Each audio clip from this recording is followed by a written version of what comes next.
What I want to share with you today is probably not going to be easy for a lot of people to listen to.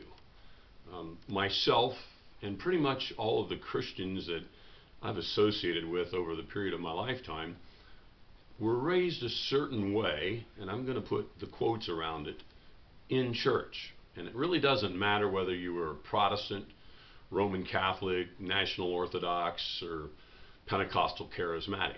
There's a framework we were all raised in. There was a moral obligation we were taught about church. And it was structured pretty much the same way wherever we go. And that's kind of the problem. We structured it off of a historical event and not really out of Scripture. And there was a reason why. It's because persecution ended.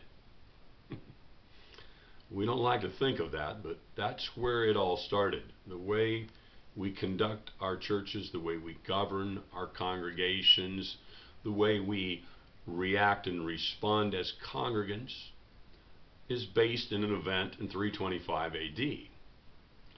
Now, that does not in any way condemn anyone in any congregation, any church, any of the sectarian groups that we just talked about. What it does is it helps us see what the framework we have around us is, and the fact that it isn't very biblical. And that's probably the hard part to swallow right there, because we think it is. We go to church and we have a spiritual experience, and that's the problem. And I never thought of it that way until the last few years. I remember 30 some years ago being taught what I'm kind of starting to say here today, thinking, yeah, that sounds about right, but whatever. And I spun my life out into a different direction. I have been a pastor of 3 congregations over the last 26 years.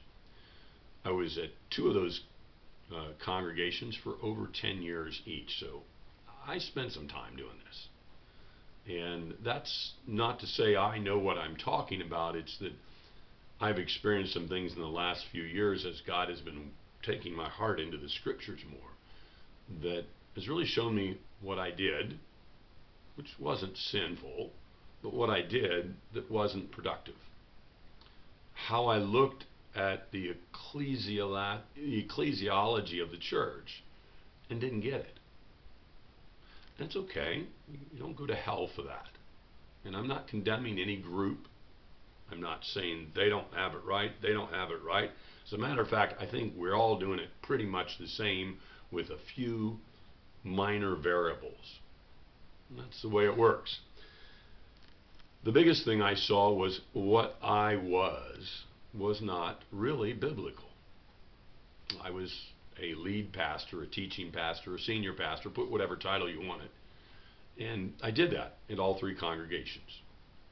And I really didn't realize that was not a biblical thing. In Ephesians chapter 4, verse 11, Paul's talking to the church at Ephesus, and he tells them that Christ gave gifts, charismas, abilities. I think the best word to say is job descriptions to certain people in the church.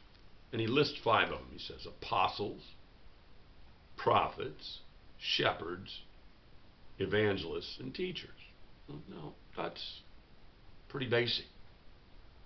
What we see Paul never doing is writing a letter to the church at Ephesus and saying, "Dear Pastor Jim," writing a letter to the church at Philippi and saying, "Dear Pastor Bill." He writes it to the church because the church is being led by plurality of leadership, by the gifts, the job descriptions that Christ has put in that particular congregation or that particular city church. This is interesting because we tend to, first of all, look for a lead pastor, and then we take a vote, and then we hire that person, and we put them in the pulpit every Sunday that they can be or want to be, and we go, "That's our pastor." And the word pastor is horribly abused in that scenario. Number one, the word pastor only appears in one place in the Bible, and it is only in a couple of the translations they use the word pastor. One of them is the place right there in Ephesians chapter 4, verse 11. Some translations will say apostles, prophets, evangelists, pastors, and teachers. Others will say apostles, prophets, evangelists, shepherds, and teachers. And the word shepherd is a more accurate word, because the Greek word in the text is the word poimen, P-O-I-M-E-N. And the word there is translated out of a Hebrew word, which is the guardian of the flock, the protector of the pasture where the sheep graze. Getting the picture? He's not the guy preaching to them. In fact, if you look at a large flock of sheep, when they are walking down a road, there are several, if not all, of the mature sheep on the parameters of the flock as they walk, and the little ones, the immature ones, the lambs, as we would call them, they're in the middle, and those mature sheep guard them and watch them walk. Not one mature sheep, the whole flock of mature sheep keep the little ones in the middle so they don't stray off. And occasionally one of them will get through the legs and cracks in the wall and go out in the wilderness. And of course, who goes after them? Not the sheep, the shepherd. And this is where it gets interesting, because Paul teaches plurality of ministry in the church in Romans chapter 12 and 1 Corinthians chapter 12. He shares it very clearly. We see the plurality of ministry. We do not see one kingpin guy. Where we get that is from civil governments. And we got it from Constantine as he organized and politicized the church in 325 AD at the Council of Nicaea. Again, because the church has been culturalized and institutionalized over the last 1700 plus years, shall we say, does not mean that they're all wicked sinners. That's not what we're saying. We're not condemning anyone. What we are saying is we have not been productive and we have not stood our ground because of that. And that's why the world is in the condition it's in. Very important that we get that, because when we understand that God works through the plurality of ministry in a congregation, in a group, we all of a sudden have a whole different concept of church. Okay? We all of a sudden aren't worried about money. We all of a sudden aren't worried about who do we elect to lead us. You never see any election in the Bible. Never. It's not there. You know, God gave sometimes the people what they wanted, but it was always a disaster when he gave them what they wanted. It's about who God puts in there, and we don't elect those people. That's why the church doesn't trust God to do that, because we have the power of election. And we get that from our government. We are in a nation that elects everything and votes on everything, from politicians to issues. We do the same thing in the church. And it's hard to say this, but it's because we do not trust God to provide for us. And I realized that as a lead pastor. I realized that very clearly, that I was the center focus and Jesus was kind of over here. Or the church and the building and the leaders in the church were the center focus. Jesus was kind of over here. It wasn't out of sight. He didn't move out of sight. He just wasn't the focus. I thought, well, I don't want to be the focus. I want Jesus to be the focus. That's difficult, because I had to make some difficult decisions. And it wasn't just one church that I pastored. It was all three. So I'm not picking on anybody. And believe me, in all three of those churches, there were very good Christian people.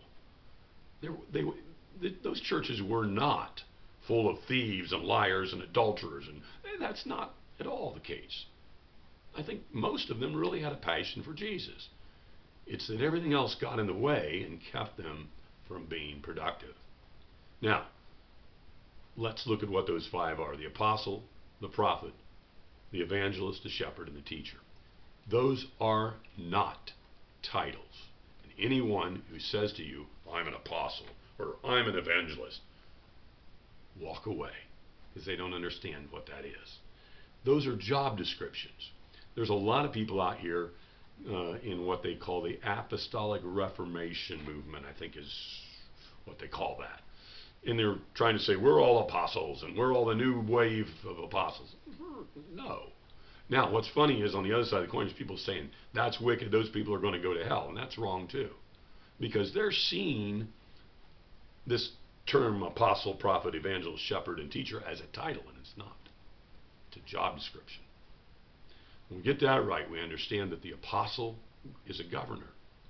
Helps to organize and keep the church functional as a governmental situation in its theology and doctrine. The prophet is the one who guides the church through mainly the ministry of preaching. It's not a matter of pulling you aside and saying, I've got a word from God for you, although that can happen. I think that's horribly abused in a certain sectarian division of the church. Mainly the guiding comes from preaching. And it doesn't have to be on Sunday morning, and it doesn't have to be just that particular prophet preaching every Sunday. The evangelist is the gatherer, brings people to Christ by teaching them how to learn to love Christ and how to accept His grace and forgiveness in a way that's productive in their lives. The sinner's prayer isn't functional there. The lifestyle transformation is. And that's where you find a real person doing the job description of an evangelist. The shepherd is the guardian, making sure that the flock is safe, making sure that the flock doesn't have, a wolf dressed in sheep's clothing in there. Now, the word shepherd typically is where we get the word pastor, and we think the pastor is the guy that preaches every Sunday, and the guy that leads the congregation. He's the head of the board of directors. Yeah, it's nowhere in the Bible is that. Nowhere. We've got it all messed up because we've allowed the church to become old and stale in traditions that aren't biblical. And this is cross-sectarianism. This is cross-denominationalism. I have some friends in a, quote, association, that's what they call it, it's really a denomination, which tries to deny all of this. And they do it just like everybody else. It's kind of funny. But, we still love each other. We're still brothers and sisters in the Lord.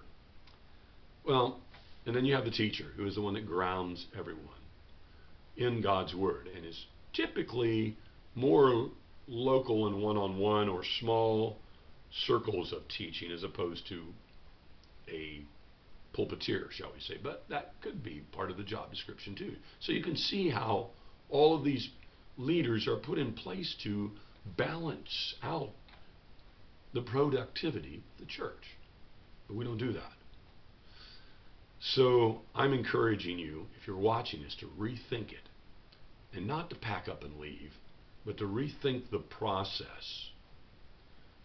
I stepped away from it to get this all sorted out in my head, and I still don't have it all sorted out. But I know what I'm seeing is a more biblical picture out of the book of Acts, out of those first series of letters that Paul's writing to these churches and how they respond and react. And it's never one person. It's never one person. Now, he does write to Timothy and he does write to Titus, but he tells them, set the elders in place. He's saying, you go in and you establish that church as a governing issue to bring them. He doesn't say go in and elect the people that they want. He doesn't go in and say, see who's the best at this. See who's more popular. He teaches them how to do plurality of ministry, both Timothy and Titus. It's very important. We don't read it like that typically. But when you see it, and especially if you have the ability to see it in the Greek, the original language that was written in the original first century lexicon of words, it's really neat. Can we get there? Yes, we can. We're going to pick up there in our next video.